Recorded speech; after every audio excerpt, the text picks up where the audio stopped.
Next వీడియోలో నేను మొత్తం పోస్ట్ చేస్తాను. వీడియో లెంతీ అయిపోతుందని పోస్ట్ చేయట్లేదు. సో ఛానల్ అయితే తప్పకుండా సబ్స్క్రైబ్ చేసుకోండి.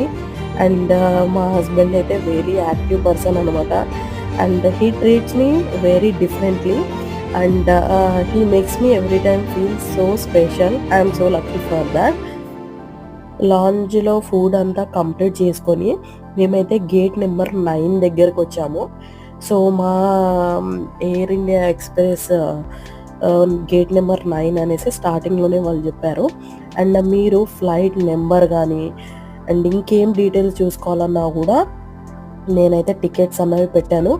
పాజ్ చేసి చూసుకోండి. ఎందుకంటే కొన్ని టైమ్స్ అన్ని డీటెయిల్స్ పెట్టినా కూడా కొంతమంది మళ్ళీ అడుగుతూనే ఉన్నారు. సో అందుకే పెట్టాను. సో నాకైతే ఎయిర్ ఇండియా ఎక్స్‌ప్రెస్‌కి కాస్ట్ ఎంత పడింది అది కూడా నేను డీటెయిల్‌గా చెప్పేసాను.